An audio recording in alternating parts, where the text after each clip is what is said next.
Welcome to your Daily 5 for Thursday, April 3rd, 2025.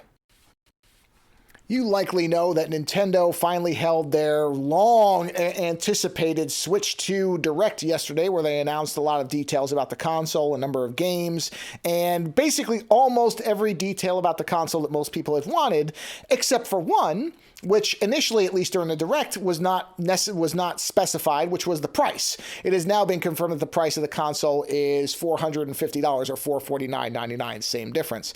And that was what most people during the Direct seemed to be the most concerned about, was, okay, how expensive is this going to be? What I don't think most people anticipated was that the real thing that got people riled up in terms of pricing was the new MSRP for the latest, or the upcoming, I should say, Mario game, which is going to start at $79.99.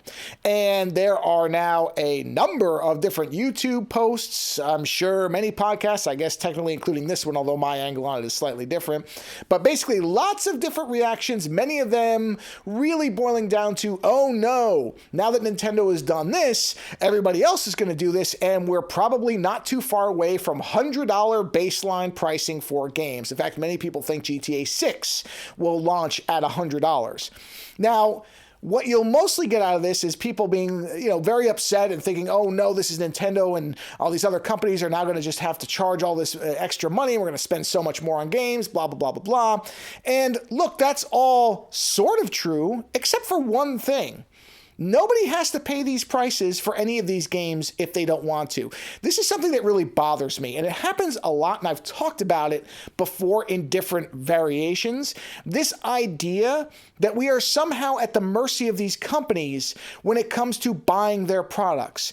Now, certain things you are, especially if you're in the United States, you are beholden to whatever medical companies will charge for, let's say, pharmaceuticals. There are certain things where, yes, you might actually die, your life might be at risk, or you might have a vital need where you do have to pay exorbitant prices for things. If you only have one car for your family and a major part breaks, you're going to pay whatever that part is because you need a car. That's when you are at the mercy of bigger companies.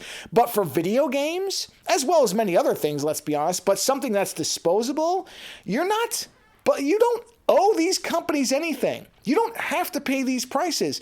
And think about the fact, what if 50% of the customers that Nintendo is banking on simply don't buy that new Mario Kart game? What do you think they're going to do?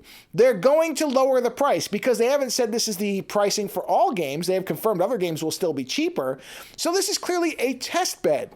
They're using one of their more popular properties to see what people are willing to pay.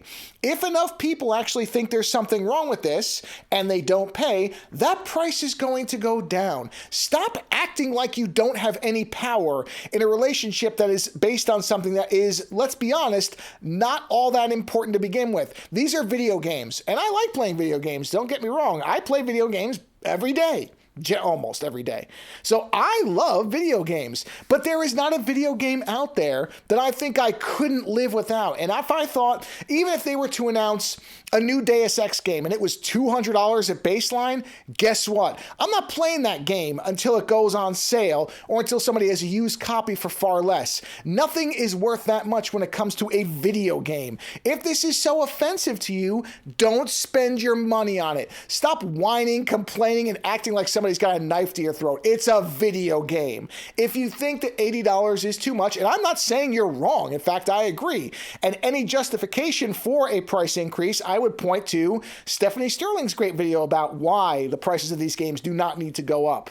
And in fact, I'd also second something that a lot of people have actually said in response to this, which is, yeah, okay, I'll stick to the independent game scene, which in many cases is delivering experiences that are on par with anything that the big players are doing for generally far less money. And in many of those cases, your money is actually going to the developer as opposed to a publisher or a company that is then paying the people who actually make the games far less than what you are spending on it. So there are many reasons why this idea that, oh no, look what they're doing to us is nonsense. You are not without a voice in this conversation. There are many things in life that you will not have an option but to engage with even if you don't agree with it. Many things, but this is not one of them. Any disposable good where you act like you don't have a choice whether to buy it or not, well, in the end, they're not doing anything to you. You're doing it to yourself. Later.